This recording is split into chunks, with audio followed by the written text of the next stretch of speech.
오늘 말씀은 에스겔 10장 9절로 14절입니다. 이 말씀은 구약성서 1161페이지에 있습니다. 에스겔 10장 9절 봉독하겠습니다. 내가 보니 그룹들 곁에 4바퀴가 있는데 이 그룹 곁에도 한 바퀴가 있고 저 그룹 곁에도 한 바퀴가 있으며 그 바퀴 모양은 황옥 같으며 그 모양은 넷이 꼭 같은데 마치 바퀴 안에 바퀴가 있는 것 같으며 그룹들이 나아갈 때에는 사방으로 몸을 돌리지 아니하고 나아가되 몸을 돌리지 아니하고 그 머리 향한 곳으로 나아가며 그 온몸과 등과 손과 날개와 바퀴 곧 4그룹의 바퀴의 둘레에 다 눈이 가득하더라. 내가 들으니 그 바퀴들을 도는 것이라 부르며 그 그룹들에게는 각기 4면이 있는데 첫째 면은 그룹의 얼굴이요 둘째 면은 사람의 얼굴이요 셋째는 사자의 얼굴이요 넷째는 독수리의 얼굴이더라. 아멘. 오늘 말씀 제목은 하나님의 눈과 손이 되어입니다. 요사이 대세는 뭐니 해도 AI, 인공지능 시대다 그렇게 얘기하는데 가만 보게 되면 인공지능이 우리한테 많은 것을 보여주고 있는데 그 내용은 인간이 원하는 것을 보여주는 것이라 할 수 있어요. 과연 저런 것도 우리한테 필요한가 싶을 정도로 별걸 다 인간이 원한다면 보여주고 있는데 과연 성경과 하나님이 보여주시는 것은 무엇일까? 요한복음 4장에서 우리 예수님은 우리한테 알려주신 것은 예수님의 눈은 항상 하나님이 보여주시는 것을 보는 눈이 있으셨어요. 그래서 인생의 구원의 마지막 종말의 모습이 어떤가? 당장은 나타나지 않았어도 하나님께서 이제 하고자 하시는 일, 그것을 보는 눈이 우리에게 있으셨고 우리 교회와 성도는 예수님의 그 눈을 소유하는 것, 어떻게 하든지 그거라 할 수가 있겠죠. 우리가 아이들이 엄마 손을 붙잡고선 시장이나 그런 데 가게 되면 눈에 보이는 알록달록한 거 있으면 사달라고 보채게 돼요. 안 사주게 되면 막 울면서 땡깡을 놓지만 어떤 엄마가 아이가 원한다고 그걸 다 사주겠어요? 안 사주죠. 도무지 안 사주죠. 울다가 지치죠. 그래서 어려서부터 아이들은 참 인생 살기 어렵다는 것을 체험을 몸소 하게 되는 것이죠.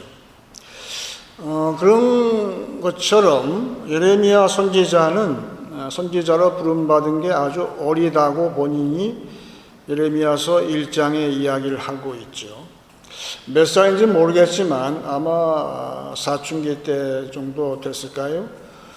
그래서 나는 어린아이인데 저한테 뭐를 시키시려고 하는 겁니까? 근데 하나님께서 그를 통해서 보여주실 것을 예비하기 위해서 예레미야서 1장 11절에 이렇게 말씀하고 있어요. 여호와의 말씀이 또 내게 임하니라 이르시되 예레미야야 네가 무엇을 보느냐 하시매 내가 대답하되 내가 살구나무 가지를 보나이다. 여호와께서 내게 이르시되 내가 잘 보았도다. 이는 내가 내 말을 지켜 그대로 이루려 함이라 하시니라. 여기 살구나무라고 했는데 번역할 게 없어서 그랬을 거예요. 옛날 우리 번역자들이. 원래는 서양에 많이 나는, 중동에 많이 나는 알몬드가 원 뜻이에요. 히브리 말은. 색깔이 비슷해요. 살구하고. 그래서 그 아몬드 나무를 본다는 뜻인데 히브리 말로 아몬드 나무의 그 같은 발음이 두 가지가 있는데 하나는 그 아몬드 나무고 또 하나는 멀리 본다, 관찰한다 그 뜻이에요. 지금 그래서 예레미야가 보니까 그거 잘 본다. 그래서 그 아몬드 나무라는 것은 결국은 하나님께서 이제 장차 이루실 일, 하나님은 없던 것도 있게 하시는 하나님이시기 때문에 하나님이 창조하실, 새롭게 창조하실 그 세상, 구원의 그 모습을 보여주기 위해서 첫 번째로 예레미야를, 어린아이와 같은 예레미야를 기도로서 연단을 했듯이 우리 교회와 성도는 그 훈련을 계속 받는 것이죠. 그거는 기도 외에는 안 되는 것이고, 우리가 믿음을 따라서 기도를 많이 계속 하게 되면 그게 다 훈련이, 세상이 보는 AI 지식이 아니라, AI의 모습이 아니라 하나님께서 이제 장차 이루실 일, 하실 일을 우리가 예레미야처럼 처음에는 어렵지만 점점 더 깊어지게 되면 종국에는 하나님께서 이루어주시는 크고 웅대한 그러한 비전을 우리 눈도 보게 된다는 것이죠. 지금 우리 어릴 때는 잘 없었는데 지금은 온 세상에 그 CCTV가 설치가 안 된 곳이 없는 것 같아요. 우리 교회는 다행스럽게 CCTV가 없어요. 하나도 없어. 교회는 그 감시 카메라가 필요합니까? 나는 필요 안 한다고 생각하는데, 어딜 가든지 그 카메라가 돌아가니까 그 주인, 불안한 마음의 주인을 대신해서 그 카메라가 후시를 하고 있는데, 놀랍게도 오늘 에스겔 10장에서 에스겔 선지자는 그 하나님의 그 카메라와 같은 눈을 보았다 이야기를 하고 있습니다. 그것이 오늘 12절 보시게 되면 그 온 몸과 등과 손과 날개와 바퀴 곧 네 그룹과 바퀴의 둘레에 다 눈이 가득하더라. 제가 처음 에스겔서 봤을 때에 도무지 이해가 안 되는 구절 가운데 하나에 어떻게 눈이 안과 밖에 가득 있을까? 근데 에스겔은 그렇게 봤어요. 그 이야기는 지금 이 모습은 하나님 주변, 보좌 주변에 네 영물이 있다는 거예요. 결국은 천사죠. 근데 각기 동서남북에 네 방향으로 서 있는, 바깥쪽으로 서 있는데 그 그룹 천사들 안에 안과 밖에 눈이 가득하다 그래요. 하나님의 눈은 지금도 온 세상에 두루두루 보시면서 관찰하고 계시다는 것을 알 수가 있고, 에스겔이 얘기해 주는 것은 곧 성도는, 교회는 세상에 보냄받은 눈이다 그 이야기를 하고 있어요. 우리가 어디를 가든지 성도의 눈은 예수님의 눈처럼 하나님께서 장차 하실 일을 보는 눈이 뿐더러, 그러기 위해서, 하나님이 하실 일을 하기 위해서 현재 우리 성도가 세상에 파송되어서 봐야 할 것은 무엇인가? 예수님처럼 불꽃 같은 그 눈으로 세상을 볼 때에 드러나는 것이 있는 거예요. 그 CCTV가 아무것도 아니게 성도의 눈이 그만큼 굉장히 중요한 거예요. 우리의 눈이, 그걸 뭘 볼까요? 그 눈으로 볼 때에 감추어 있던 것이 드러나는 거예요. 우리가 말씀으로 기도로 무장하고 하나님의 눈이 되어서 세상에 파송되었을 때에 가장 먼저 드러나는 것은 세상에 숨어있던 죄악이 드러난다는 거예요. 그러므로 지금 세상의 문제가 누구한테 있지요? 나한테 있는 거예요. 내 눈이 하나님의 눈을 대신하지 못해서 세상에 죄가 있지만 그 죄를, 더러운 죄를 드러내지 못할 때 교회는 세상에 할 이야기가 전혀 없어요. 하나님은 그렇게 해서 당신의 눈을 대신해서 나를 보냈건만 내가 하나님의 눈을 대신해서 세상의 모든 악한 것을 드러내게 될 때에 한국에 지금 투표 부정이다 그래서 다 발각이 됐죠. 기도해야 돼요. 나가 외치는 게 중요한 게 아니라 교회가 24시간 기도에 전념을 다할 때, 교회에 하나님의 눈을 대신할 때에 세상은 모든 것이 다 드러나게 돼 있어요. 하나님은 어떤 순간에 드러나게 할지도 몰라요. 그걸 교회가 하라고 에스겔은 우리한테 이야기를 하고 있는데, 그뿐 아니라 요새는 의료 기술도 발달돼 가지고 병원에서 어떤 환자가 있는데 그 겉모습은 모르니까 그 속에 있는 내장이 문제가 되니까 눈에 보이지도 않는 이 조그마한 그 카메라를 달아가지고 그거를 온 신체 장기에다가 돌려가지고 그거를 다 보게 하더라고요. 그래서 그걸 다 찍어서 보여줘요. 그러면 의사 선생님은 그걸 보고 판단하는 거예요. 아, 이 환자는 과연 무엇이 문제구나. 그래서 주치의는 그 판단 자료를 가지고 결정을 하죠. 어떤 수술을 이제 해야 되겠다. 그렇게 하고 있죠. 그런데 문제는 예수님은 교회가 하나님의 눈인데 그 눈이 어두워질 때에 세상이 어떻게 되는가에 대해서 경고한 것이 있어요. 마태복음 15장 14절에 그냥 두라. 그들은 맹인이 되어 맹인을 인도하는 자로다. 만일 맹인을 인도하면 둘 다 구덩이에 빠지리라 하시니라. 여러분, 이 말씀이 2000년 전에 말씀하신 거지만 바로 오늘 현재 우리한테 말씀하고 있다고 저는 봅니다. 교회가 그 카메라가 어두워서 꺼졌어요. 그러면 수술도 할 수 없잖아요. 들어가서 카메라가 없는데 어떻게 봐요? 어떤 병인지 어떻게 알아요?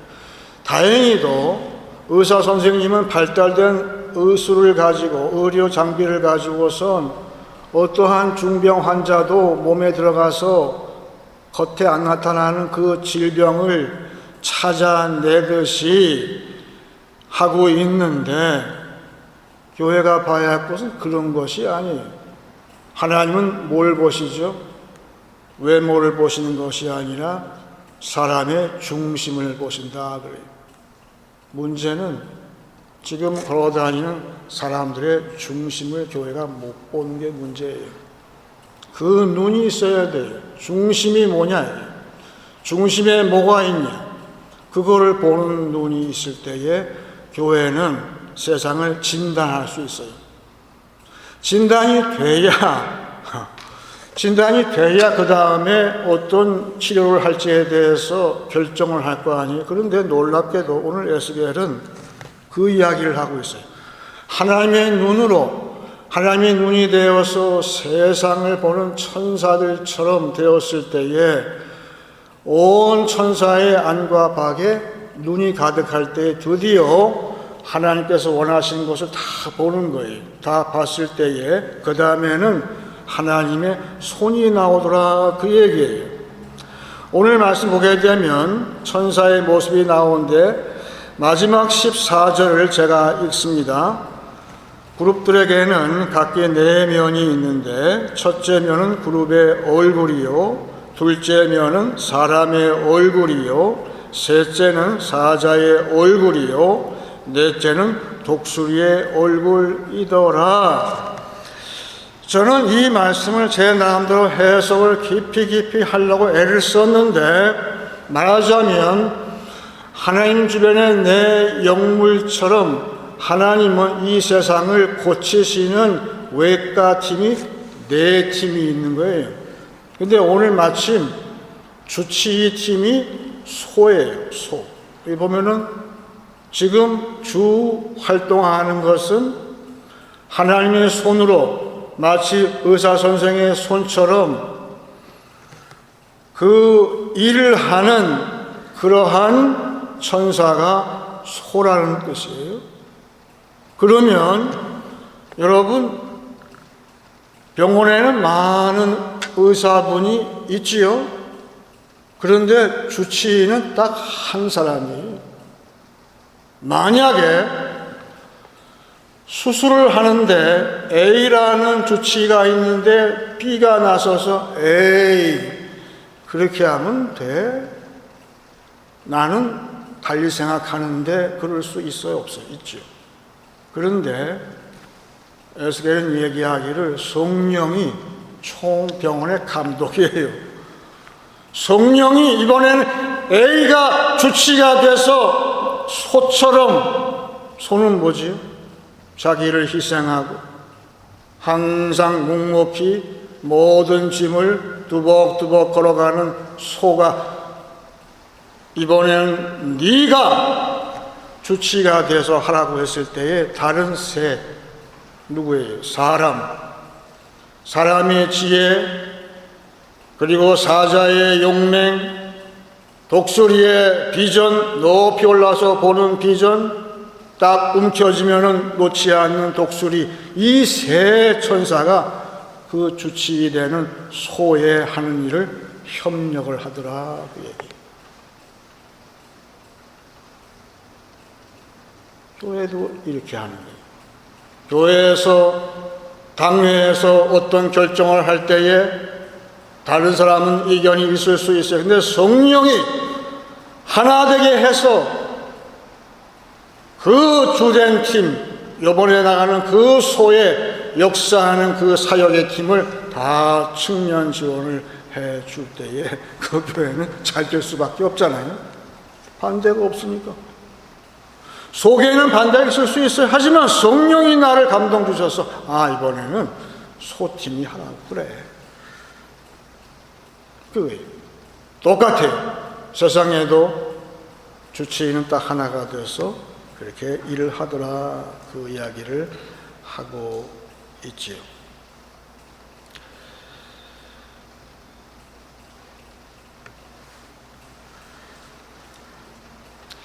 그런데 오늘 여러분, 솔로몬이 요 에스겔이 본 그대로 봤던 것 같아요. 열왕기상 7장에 나올 거 보니까 솔로몬도 오늘 나온 그 소의 얼굴을 가지고 바퀴가 있고 그런 모습이 똑같이 나온 거 봐서는 솔로몬도 그런 기도를 1000번째 했을 때에 그런 환상을 봤던 것 같아요. 하나님의 눈이 되고 하나님의 손이 되었던 것 같아요. 그래서 보니까 그야말로 솔로몬이라는 사람은 어떤 사람이었을까? 어떤 때는 소처럼, 어떤 때는 사람의 지혜를 가지고, 그 양반 지혜가 보통이 아니잖아요. 사람의 지혜, 남이 못 보는 걸 보는 그런 지혜, 사람을 살리는 지혜. 그 창기 재판하는 거 보셨죠?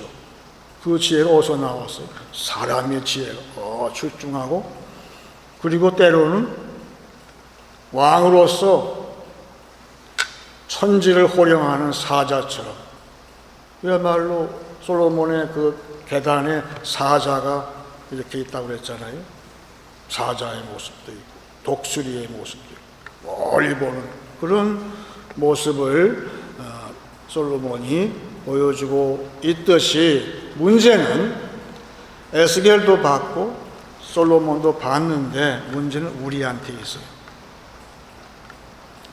지금 에스겔은 소가 이 세상을 고치고 새롭게 하는 주치라고 제가 표현을 했잖아요. 그런데 항상 소가 앞장설까요? 아니죠. 아니죠.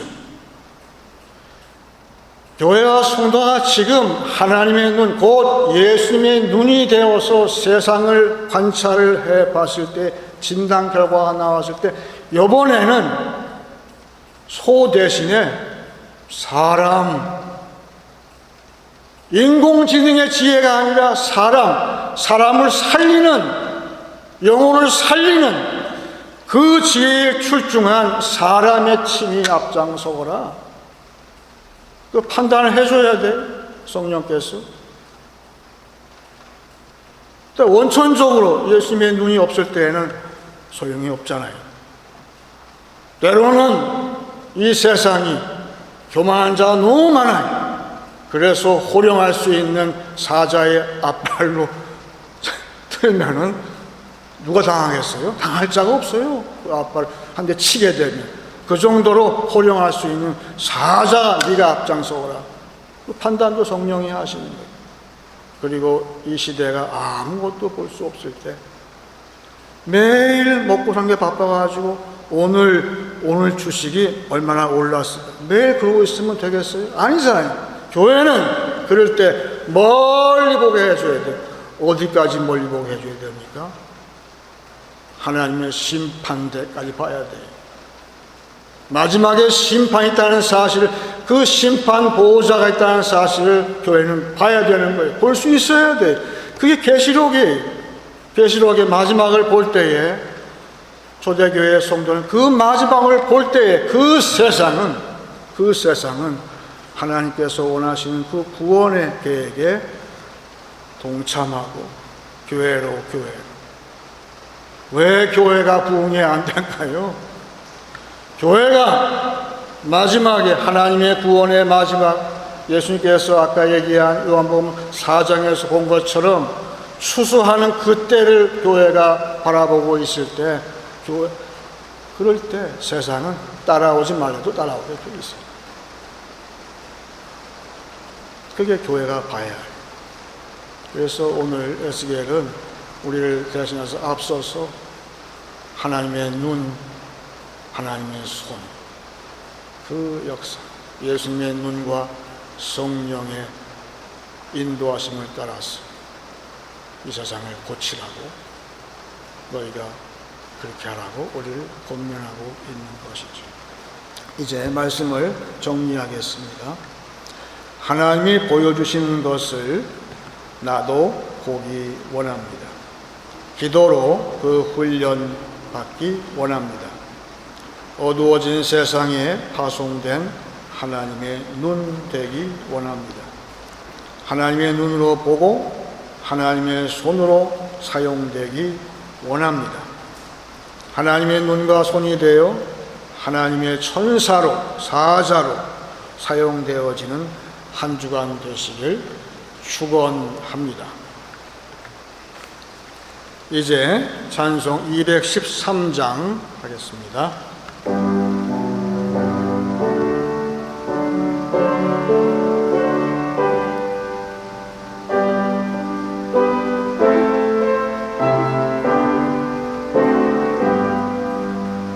나의 생명 드리니 주여 받아주소서. 세상 살아갈 동안 찬송하게 하소서. 손과 발을 들이니 주여 받아주소서. 주의 이름 위하여 민첩하게 하소서. 나의 음성 들으니 주여 받아주소서. 주의 진리 말씀을 전파하게 하소서. 나의 보아들이니 주여 받아주소서.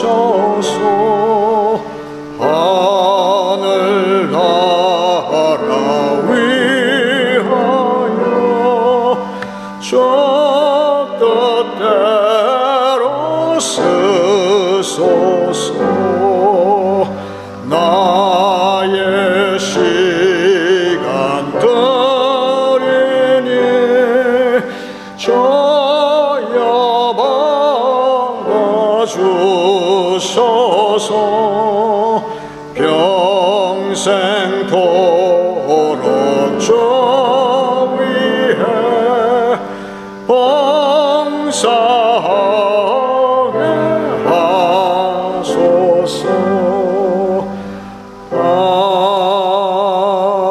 아멘. 이제 기도할 때 제가 먼저 요한 1서 2장을 읽고 같이 기도하기 원합니다. 자녀들아, 내가 너희에게 쓰는 것은 너희 죄가 그 이름으로 말미암아 사함을 받았음이요. 아비들아, 내가 너희에게 쓰는 것은 너희가 태초부터 계신 이를 알았음이요. 청년들아, 내가 너희에게 쓰는 것은 너희가 악한 자를 이기었음이라. 아이들아, 내가 너희에게 쓴 것은 너희가 아버지를 알았음이요. 아비들아, 내가 너희에게 쓴 것은 너희가 태초부터 계신 이를 알았음이요. 청년들아, 내가 너희에게 쓴 것은 너희가 강하고 하나님의 말씀이 너희 안에 거하시며 너희가 흉악한 자를 이기었음이라. 이 세상이나 세상에 있는 것들을 사랑하지 말라. 누구든지 세상을 사랑하면 아버지의 사랑이 그 안에 있지 아니하니. 이는 세상에 있는 모든 것이 육신의 정욕과 안목의 정욕과 이생의 자랑이니 다 아버지께로부터 온 것이 아니요 세상으로부터 온 것이라. 이 세상도 그 정욕도 지나가되 오직 하나님의 뜻을 행하는 자는 영원히 거하느니라. 다 같이 기도하겠습니다.